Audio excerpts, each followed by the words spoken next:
बिस्मिल्लाहिर्रहमानिर्रहीम। अस्सलाम वालेकुम। मैं हूं यूनुस राजपूत और आप देख रहे हैं किताब कहानी।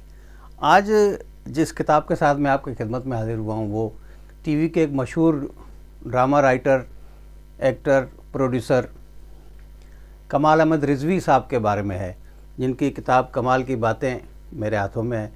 ये शख्सी खाकों पर मुबनी एक किताब है जिसमें उन्होंने मुख्तलिफ़ लोगों से अपनी मुलाकातों, उनके साथ तजुर्बात, उसकी रुदात पेश की है। कमाल अहमद रिजवी पटना में पैदा हुए, वहीं से उन्होंने पटना यूनिवर्सिटी से नफ्सियात में ग्रेजुएशन किया। 1951 में वो कराची आए पहले, उसके बाद कुछ अरसे बाद लाहौर शिफ्ट हो गए। उनका घर का माहौल शुरू से एक अदबी और मजहबी था। किताबें उन्होंने बचपन में ही देखी और वालिद साहब का थिएटर में दिलचस्पी की वजह से उन्हें भी थिएटर से दिलचस्पी पैदा हो गई बचपन से ही। तो उन्होंने मशहूर ज़माना आलमी अदब के ड्रामा राइटर्स का तर्जुमा भी किया और उन्होंने जनूबी एशिया के मशहूर ड्रामा नवीसों का इंतखाब पूरा शाया किया नेशनल बुक फाउंडेशन के तवस्सुत से, जो एक बेहतरीन काविश है। टीवी पर उन्हें असलम अज़हर लेकर आए 1965 में, जब टीवी शुरू हुआ। वहाँ से उन्होंने काफ़ी प्रोग्राम किए जिनमें अलिफ नून, मिस्टर शैतान, नया सबक, चोर दरवाज़ा, और नौकरी करें वगैरह। लेकिन सबसे ज़्यादा मशहूर इनका प्रोग्राम अलिफ नून था, जिसमें दो किरदार थे, अलिफ और नून। इसमें कमाल अहमद रिजवी साहब ने अलन का और नन्ना मरहूम ने नून का किरदार अदा किया और लोगों में बहुत इसकी पजीराई लोगों ने की और पसंद किया।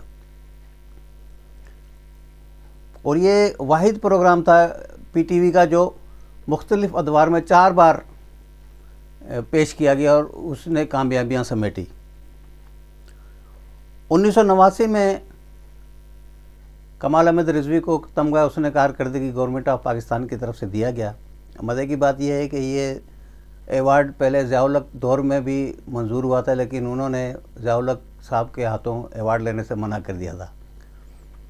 बहुत ही बेहतरीन शख्सियत के मालिक, और उन्होंने अपनी इस किताब में मुख्तलिफ़ लोगों के बारे में अपनी राय लिखी है, जिनमें फैज़ साहब, मंटो साहब, अहमद परवेज़, अनीस आपा, हफीज़ जावेद, हमीद काश्मीरी, शाकिर अली, शौकत हुसैन रिजवी, सैयद सिब्ते हसन और वगैरह वगैरह। उनके किताब में से एक इक़्तिबास मैं आपको पढ़ के सुनाना चाहता हूँ, जो सैयद शौकत हुसैन रिजवी, जो कि बहुत बड़े प्रोड्यूसर थे और मलका तरम नूरजहाँ के शौहर थे,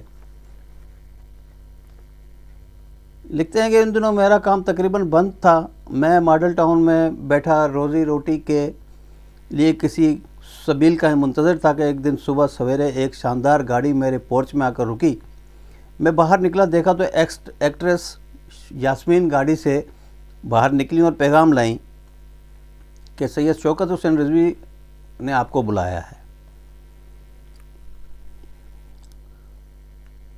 यास्मीन और हमारी शनासाई इस वक्त हुई जब मैं फ़िल्म फरिश्ता के मुकालमे लिख रहा था और वो इस फिल्म में मरकज़ी किरदार अदा कर रही थी। इनसे मालूम हुआ कि शौकत साहब को किसी नई फिल्म के लिए एक राइटर की तलाश है। मैं जब शौकत साहब की खिदमत में हाज़िर हुआ तो एक लंबी सी मेज़ पर 2-3 मोटे मोटे रजिस्टरों के साथ बैठे नज़र आए। उन्होंने मुझे साथ वाली कुर्सी पर बिठा लिया। मेज़ के दूसरे सिरे पर 2-3 भर्ती के राइटर भी बैठे हुए थे। इनसे तारुफ़ कराते उन्होंने कहा, ये हरामखोर साल भर से मेरी रोटियां तोड़ रहे हैं और तीनों में से एक का मसवदा हाथ नहीं आया, नाचार तुम्हें बुलाना पड़ा। फरमाइए मैं क्या खिदमत कर सकता हूँ, मैं क्या खिदमत कर सकता हूँ। मैंने कहा तुम मेरे साथ काम करो। मैंने दिल में सोचा कहीं मेरा अंजाम भी इन राइटरों वाला ना हो, इसलिए मैंने जी कड़ा करके कहा, जी मैं हाज़िर हूँ, मगर मैं फ्रीलांस की हैसियत से काम करूँगा। वो राज़ी हो गए। एक 2 सफ़े की कहानी मुझे सुनाई और कहा ये सब फिल्म का सब्जेक्ट है। कहानी मुझे पसंद आई और मैं कहानी लिखने पर आमादा हो गया।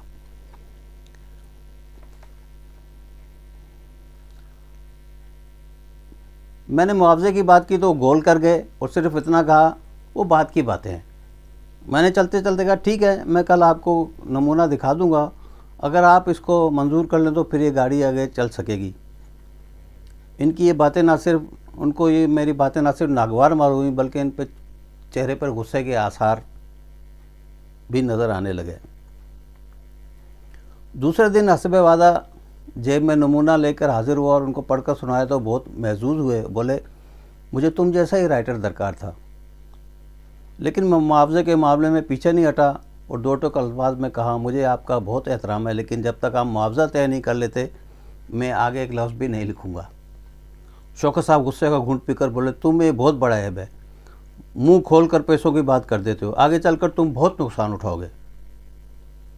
मैंने कहा, आप सोच लीजिए। बहुत गुस्से में आ गए, कहने लगे, क्या पिद्दी और क्या पिद्दी का शोरबा, तुम्हें मेरा एहसानमंद होना चाहिए कि मैं तुम्हें एक बड़े राइटर के साथ काम करने का, बड़े डायरेक्टर के साथ काम करने का मौका दे रहा हूँ। बड़ी इनायत, बड़ी मेहरबानी, मैंने तंजन कहा। उसको महसूस किए बगैर बोले, बम्बई में आज तक किसी बड़े राइटर ने मुझसे पैसों की बात नहीं की। मेरे मुँह से निकला, क्यों? बोले, इसलिए बरखुरदार के वो पैसों के पीछे नहीं भागते थे, आर्ट के पीछे। वो तो अपने फ़न को आर्ट समझते थे, इसलिए अल्लाह ने इनको वो मर्तबा इनायत किया जो तुम जैसों को कभी नसीब नहीं होगा। मैंने दिल में सोचा कि आगे बहस बेकार है, शौकत साहब को इनकी हामियों ने इतना बिगाड़ दिया है कि वो कोई बात करने को तैयार ही नहीं। हालांकि मेरे घरेलू हालात मुझे इस बात की इजाज़त नहीं देते थे कि मैंने अपने तय ये फ़ैसला कर लिया कि आगे जो होगा देखा जाएगा। लाहौर के किसी फिल्म स्टूडियो में मेरा ये आखिरी फेरा था। खुदा का शुक्र है उन्हीं दिनों पाकिस्तान में टेलीविज़न का दरवाज़ा खुल गया और मुझे एक ही दरवाजे से पेट भर रिज़्क नसीब हुआ और 1000 ठोकरें खाने से निजात मिल गई।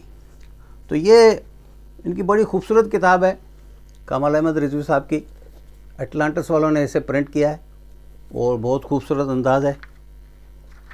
आप इसे पढ़ेंगे ज़रूर महजूज होंगे। इसी पर आपसे इल्तमास है कि चैनल को सब्सक्राइब कर लें और अपनी राय से ज़रूर आगाह करें। अल्लाह आपका हामी और नासिर हो। पाकिस्तान जिंदाबाद।